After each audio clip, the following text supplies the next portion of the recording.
notícia que geral queria do Flamengo. É recorde atrás de recorde. E saiu uma outra notícia, infelizmente, ruim. Vamos comentar sobre tudo isso, então toca aí, meu parceiro e minha parceira. Tocou, então vem comigo, rubro-negro.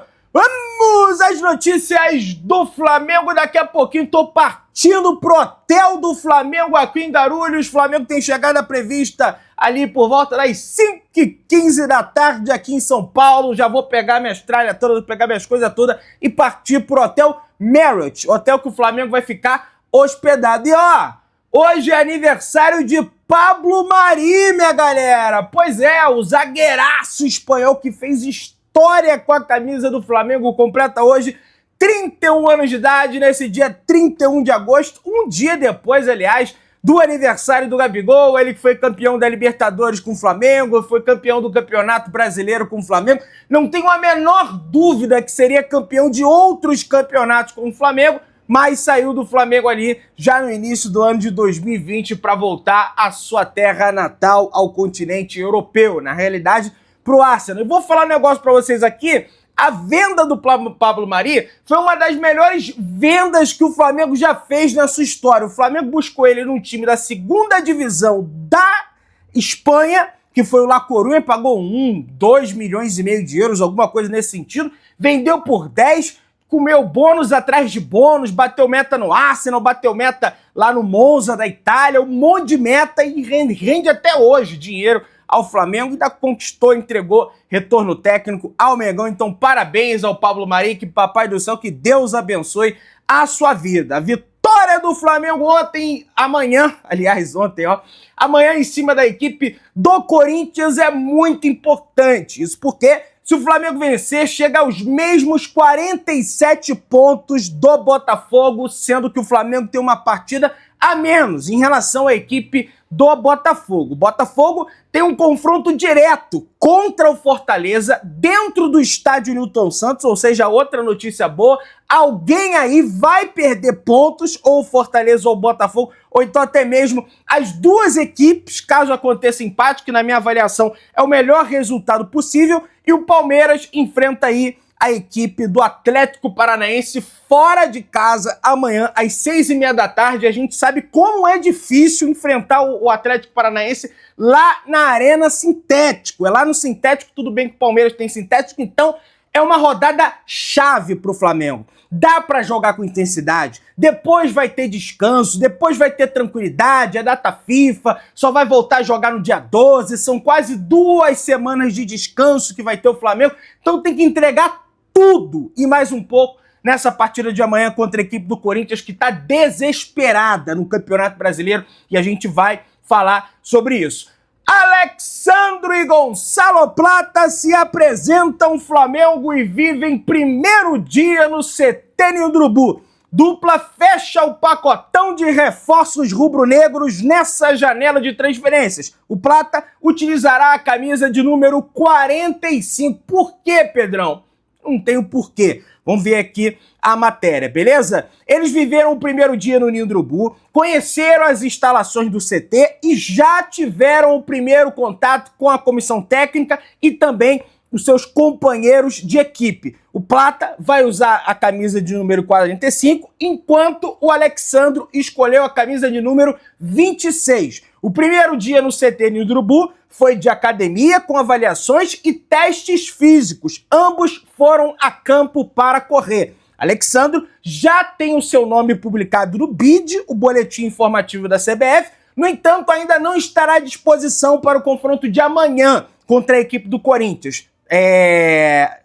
A parte burocrática do Alexandro já tá tudo ok, já tá tudo certo, tá tudo beleza, mas fisicamente ele precisa ainda evoluir um pouco mais, até porque ele estava lá treinando nas instalações do Portimonense, aquela coisa toda, não estava jogando, ritmo de jogo. Como o Flamengo vai ter esses 12 dias, vai aproveitar esses 12 dias para ele recuperar ali a forma física. O Gonçalo Plata, que foi anunciado na última sexta-feira, tá com a forma física em dia. No entanto, burocraticamente, a questão para regularizar o jogador só vai sair na próxima segunda-feira, quando o nome dele sair no BID, o boletim informativo da CBF. A dupla se junta ao Michael e ao meio argentino Carlos Alcaraz para fechar o pacotão de reforços do Flamengo nessa janela de transferências. Alcaraz será o novo reforço do Flamengo aqui em São Paulo. O meia se apresentou bem, treinou bem e estará à disposição do técnico Tite. O Michael, infelizmente, sofreu a lesão na coxa e deve ficar fora por cerca de 2 meses, inclusive fora do confronto da Copa Libertadores da América. O Carlos Alcaraz deu uma entrevista à Flá TV dentro do CT Ninho do Urubu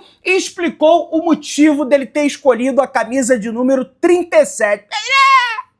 Por que o Carlos Alcaraz vai vestir a camisa de número 37? O Charlie, como gosta de ser chamado, né? Vamos chamar ele de Charlie então, fez atividade na academia e depois participou de um treino de finalizações com os companheiros no campo. Ele aparece chutando bola para uma boa defesa de Matheus Cunha e depois cabeceia uma bola no travessão. Antes do treino, Alcaraz também falou sobre a escolha da camisa de número 37. E ele disse: o 37 eu escolhi porque foi o número com o qual estreiei no Racing. Estreiei na Argentina com esse número. Então, quando me perguntaram e me disseram que a 37 estava livre, não hesitei em escolher. Mas é por isso, porque me traz uma linda lembrança, falou Carlos Alcaraz, que foi contratado por 20 milhões de euros junto ao Flamengo. Ele que assinou contrato válido até o ano de 2029 e foi formado nas categorias de base da equipe do Racing.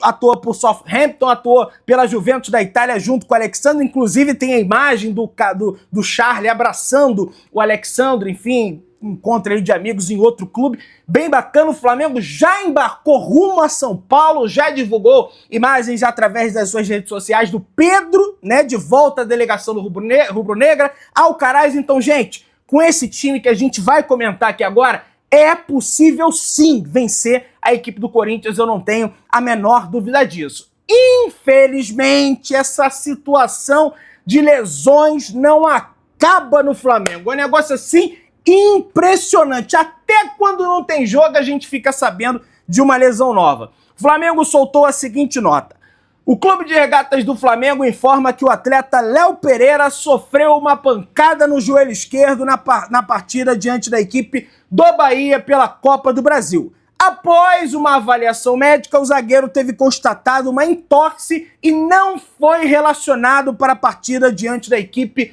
do Corinthians. Portanto, Léo Pereira não joga contra o Corinthians e aí o Tite vai ter que reorganizar essa zaga, botar Léo Ortiz, Fabrício Bruno e Davi Luiz. Acho até que a melhor dupla de zaga aí seria o Fabrício Bruno junto com o Léo Ortiz, pelo entrosamento que já carregam de Red Bull Bragantino. Tudo bem que o Léo Ortiz já está há um tempo no Flamengo, deve fazer aí cerca de 6 meses no Flamengo daqui a pouquinho, mas eu acho que a melhor dupla de zaga seria essa e a gente vai comentar aqui agora sobre essa situação. Pedro e o Carlos Alcaraz, o Charlie, como a gente comentou, estão relacionados para a partida contra a equipe do Corinthians. O Tite já tinha perdido 2 opções, né? Que é o Michael e o De La Cruz, ambos com lesão na coxa direita. O atacante, como eu disse, vai se recuperar em 2 meses, enquanto o meio uruguaio tem um prazo de 2 a 3 semanas.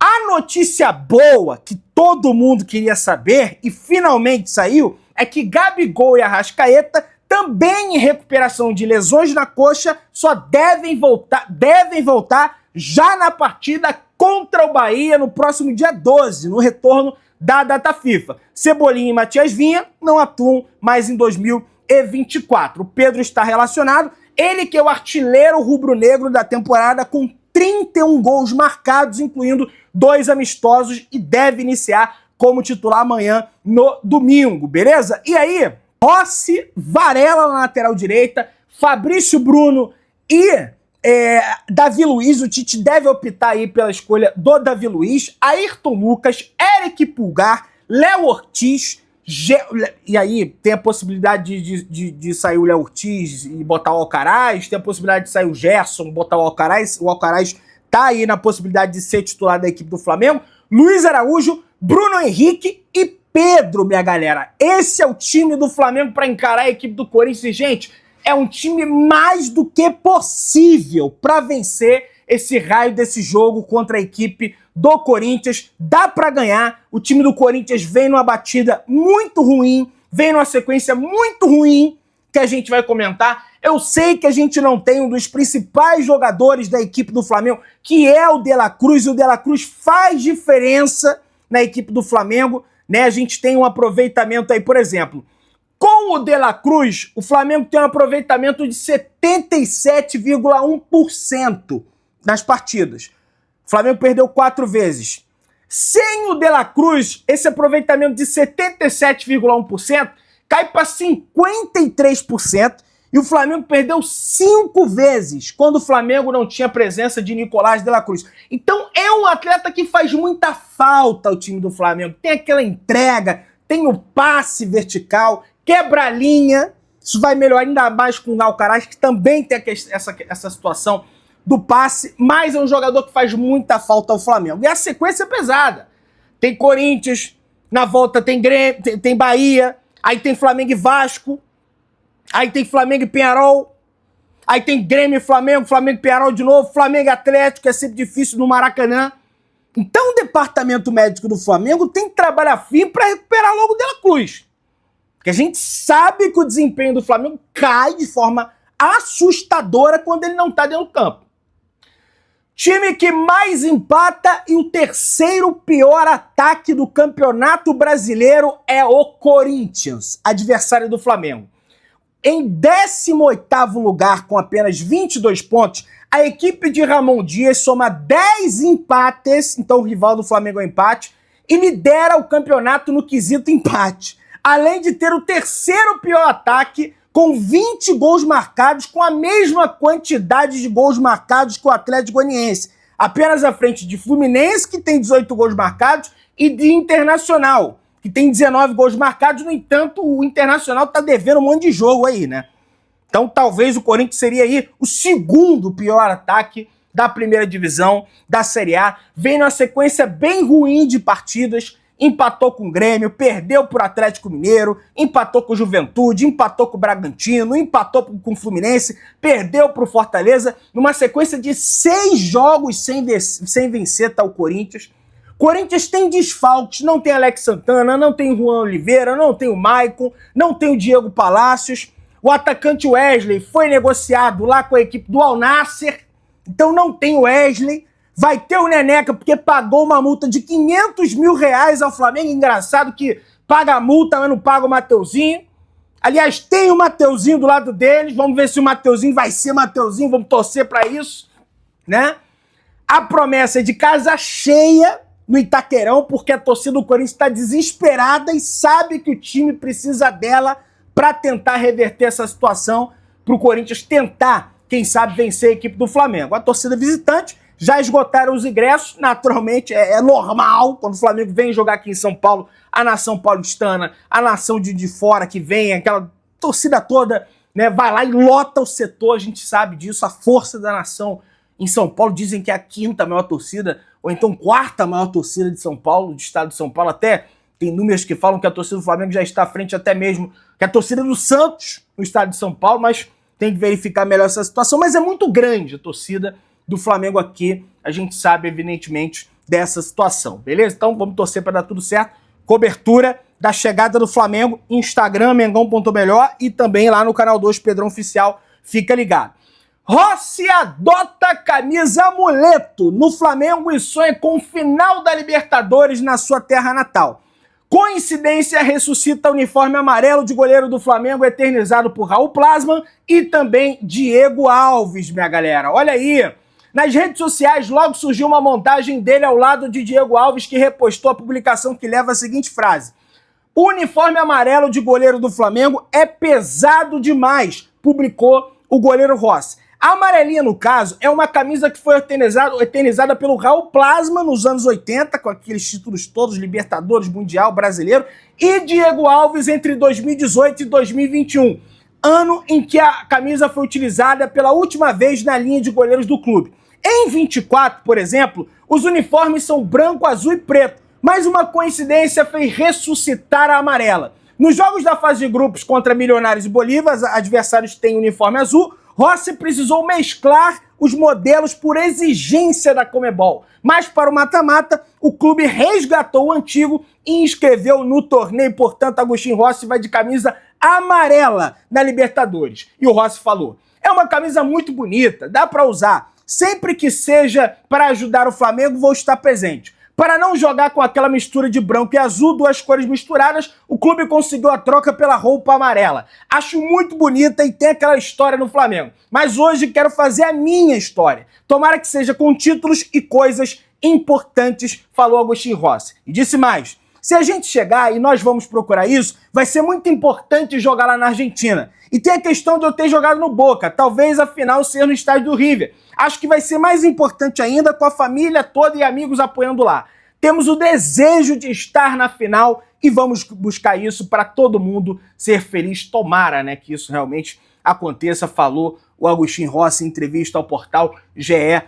Globo. Jogos do Flamengo no Campeonato Brasileiro não terão transmissão da Rede Globo. Flamengo e Vasco não vai ter, Grêmio e Flamengo não vai ter, Flamengo e Atlético Paranaense não vai ter, Bahia e Flamengo não vai ter. Então as próximas 4 rodadas, Bahia e Flamengo, eu tô falando é do Brasileiro, tá? No dia 5 de outubro. Então as próximas 4 rodadas do Campeonato Brasileiro não terá a partida do Flamengo na TV aberta, que é um completo absurdo.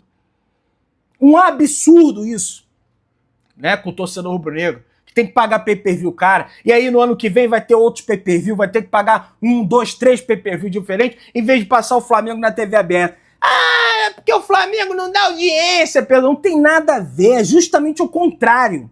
É porque o Flamengo dá audiência e a Globo quer vender mais pacotes. Aí tá aqui, Rede Globo bate recorde de audiência com o jogo do Flamengo na Copa do Brasil. Eles quebraram o recorde de audiência para o Rio de Janeiro com transmissão de Bahia e Flamengo. Isso porque o duelo registrou 27 pontos de audiência pela TV aberta, além de 46 de participação. Assim, esse recorde é de 42% maior do que a média da competição em 2024, 8 pontos.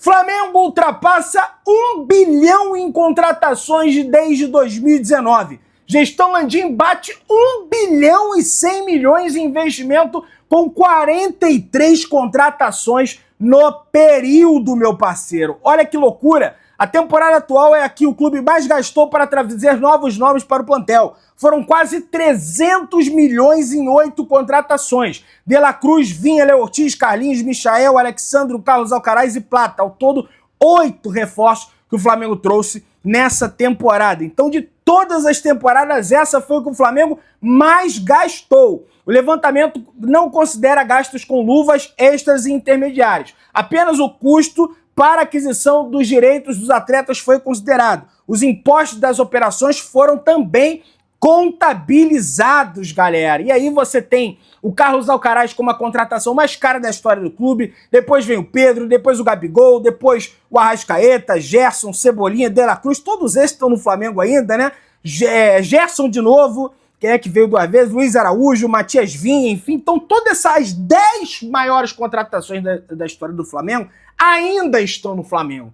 Agora o que deve acontecer são as saídas. Já aconteceu a do Igor Jesus e o Flamengo avança mais um passo para definir a saída também de Matheus Gonçalves, galera. Então Matheus Gonçalves com o pé praticamente fora do Flamengo. Ele que tem ali os seus 19 anos de idade, vai completar 20 anos de idade ainda, e deve sair por cerca de 5 milhões de euros a equipe do Rio Ave por 50% dos seus direitos econômicos. O Danilo é uma situação que o Flamengo trabalha e avança e encaminha já para a próxima janela de transferências. E aí tá ligado também a saída desses jogadores, porque tem que dar um respiro, logicamente, ali ao fluxo de caixa rubro-negro, tá? Então, Matheus Gonçalves, muito bem encaminhada, não vou cravar só que não tivesse nada, mas muito bem encaminhada a saída dele, assim também como já foi vendido, e a gente já comentou sobre isso, o Igor Jesus, beleza? Você que tá aí, dá aquela moral de sempre, se inscreva no canal, aciona o sininho de notificação, deixa o teu like, tamo juntão, saudações rubro-negras.